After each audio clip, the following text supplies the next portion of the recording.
Baik teman-teman, selanjutnya kita bakalan membahas soal di sini ada bandul sederhana, di mana awalnya bandul ini berada di titik A, namun di sini kita simpangkan sejauh theta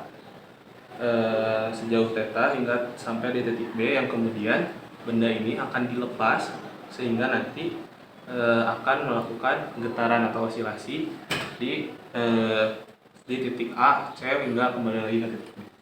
Nah, di sini kita akan membuktikan persamaan. Mungkin teman-teman pernah melakukan penurunan persamaan menggunakan Newtonia, di mana theta double dot min G per L sin theta ini bernilai 0.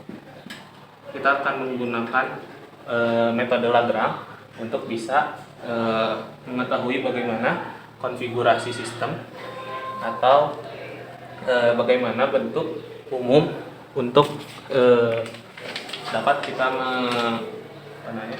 dapat menginterpretasikan keadaan sistem melalui jarak, kecepatan, dan percepatan.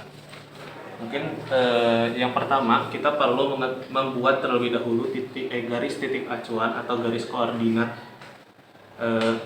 awal yang akan kita jadikan sebagai patokan. Mungkin di sini saya akan mengambil di titik atas ini. Selanjutnya mungkin sedikit tambahan, jika sistem ini berada di atas titik acuan kita, maka energi potensialnya ini akan bernilai positif, dan jika berada di bawah garis acuan kita maka akan bernilai negatif. Ini sedikit tambahan dari video sebelumnya yang telah saya bikin. Selanjutnya kita akan mengikuti langkah-langkah untuk menggunakan persamaan Lagrange. Di sini yang pertama kita perlu menentukan koordinat umum ya. Koordinat umum. Nah, atau kita sebut sebagai QK. Coba teman-teman perhatikan pada kasus bandul sederhana ini, jika kita melakukan plot grafik di sini, misal di sini itu adalah sumbu titik pusatnya atau titik 0,0, di sini adalah sumbu X dan di sini adalah sumbu Y. Jika kita menggunakan koordinat kartesian, tentu kita memerlukan dua variabel yang berbeda. Jadi ada variabel X serta variabel Y. Cuman jika kita melakukan transformasi ke koordinat lain, seperti mungkin kan ini berada dalam bidang ya, berarti kita bisa menggunakan koordinat polar, di mana dipengaruhi oleh theta serta r atau radius, yang dalam hal ini radius atau L dari titik pusat menuju benda ini konstan atau tetap, sehingga kita tidak perlu menggunakan variabel L dalam koordinat umum. Bukankah hal ini menjadi lebih mudah selanjutnya? Sehingga di sini saya akan memilih untuk koordinat umum yang bakalan kita gunakan adalah theta, karena jika teman-teman perhatikan, theta ini akan berubah seiring keberadaan sistem yang akan kita tinjau. Selanjutnya, setelah kita menentukan koordinat umum, kita akan menentukan energi potensial sistem.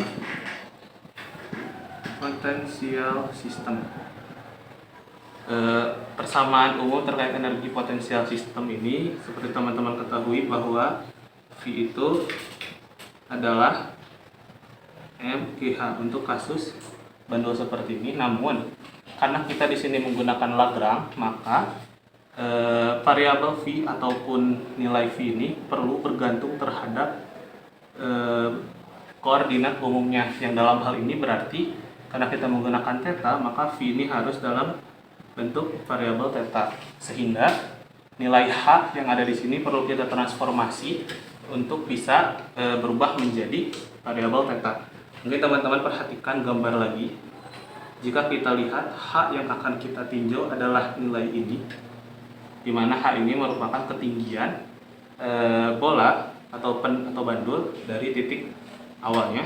Selanjutnya, jika teman-teman perhatikan, jarak dari titik pusat ke titik bola ini adalah L ya.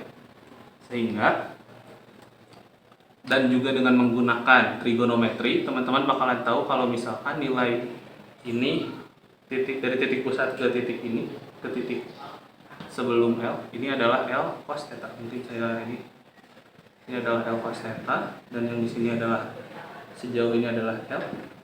Sehingga untuk kita menentukan nilai H itu bisa dengan menggunakan L min L cos theta. Sehingga jika kita sederhanakan 1 min cos theta. Ini merupakan hubungan ketinggian suatu benda dengan variabel theta. Selanjutnya kita bisa substitusi ke persamaan energi potensialnya, di mana M G hanya merupakan nilai dari L 1 min cos theta.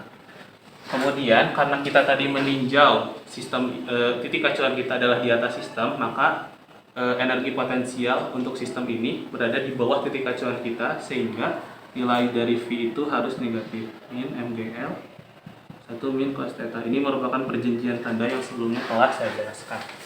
Oke. Selanjutnya setelah kita mengetahui energi potensial sistem, kita mencari terlebih dahulu energi kinetik sistem. Energi kinetik sistem ini teman-teman juga telah melihat di video sebelumnya bahwa harus merupakan fungsi dari variabel Q dot K. Sehingga untuk kasus ini karena Q-nya adalah theta, maka T-nya itu haruslah memiliki variabel theta dot. Persamaan umum untuk energi kinetik suatu sistem yang bergerak itu kan setengah M X dot kuadrat ya.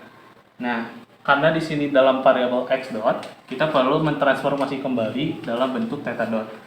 Jika teman-teman perhatikan bahwa pergerakan bandul ini kan seperti gerakan melingkar, sehingga kita mendapatkan hubungan antara kecepatan dengan omega, di mana X dot ini sama dengan omega R, atau lebih sering di fisika dasar itu V omega R.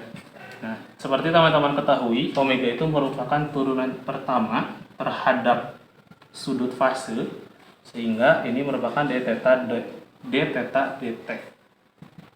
Kemudian karena di sini diturunkan terhadap waktu, kita bisa merubah d theta dt ini menjadi theta dot r, theta dot kali r. Ini adalah x dot. Nah, ini kan hubungan V dengan theta dot, sehingga didapat bahwa persamaan energi kinetik sistem adalah sama dengan setengah M X dotnya itu kan theta dot R ya, theta dot R kuadrat, sehingga didapat bahwa energi kinetik sistem adalah theta dot kuadrat R kuadrat. Jika teman-teman perhatikan, nilai radius ini adalah L ya, panjang tadi. Persamaan ini adalah setengah M theta dot kuadrat L kuadrat. Setelah kita mengetahui koordinat umum, potensial, kinetik, kita bisa melakukan langkah yang keempat. 1, 2, 3. Langkah yang keempat, di mana dengan menggunakan persamaan Lagrange.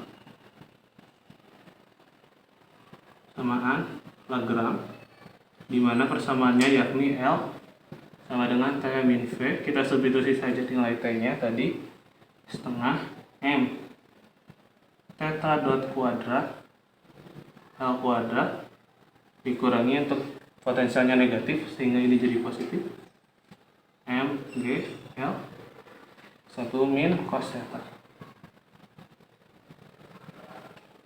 Ini adalah persamaan Lagrange-nya. Kemudian yang kelima, kita menentukan QK. QK itu kan gaya umum ya teman-teman. Karena di sini kita dalam artian bandul sederhana, maka gaya-gaya yang terdapat pada sistem ini haruslah konservatif. Karena memang salah satu syarat bandul sederhana ini bisa berlaku. Jika ternyata bandul ini memiliki gaya-gaya disipatif seperti hambatan udara ataupun tegang tali yang mungkin ada gaya yang disipatif juga terhadap lingkungan, maka itu namanya bukan bandul sederhana. Tapi karena kita di sini bandul sederhana, maka kita gaya-gaya umum di sini kita asumsikan bahwa bersifat konservatif, sehingga QK ini harus bernilai 0. Selanjutnya kita mensubstitusi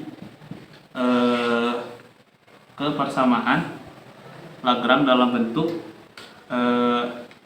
turunan, yakni ddt dari do L do Q dot K sama dengan d dt dari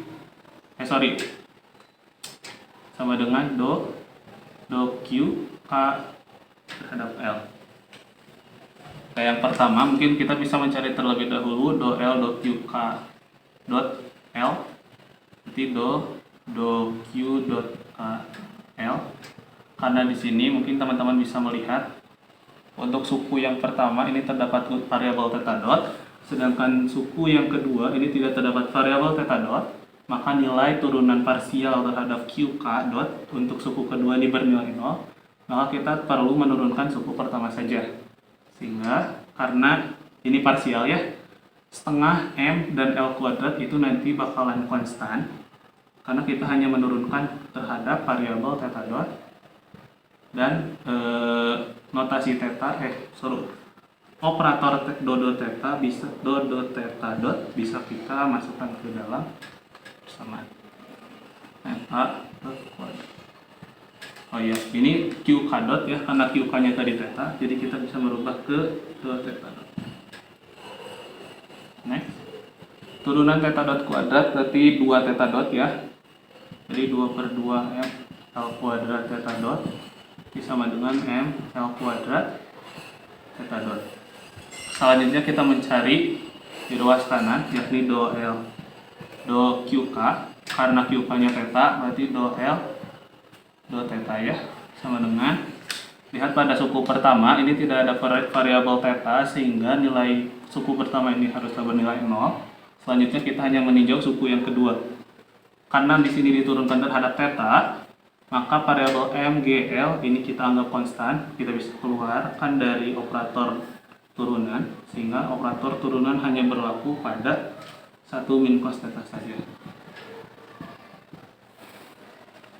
Oke, seperti aturan perkalian untuk turunan, maka yang pertama kita turunkan adalah nilai 1, turunan 1 terhadap theta ini bernilai 0, maka nanti 0 dikali MGL dikurangi, kemudian kita masukkan ke bagian cos theta. Turunan cos theta itu kan min sin theta ya teman-teman, sehingga min dikali min nanti jadi positif. Jadi untuk ini adalah ditambah hasil turunannya sin theta kali MGL atau do L do theta, kalau kita sederhanakan menjadi MGL sin theta.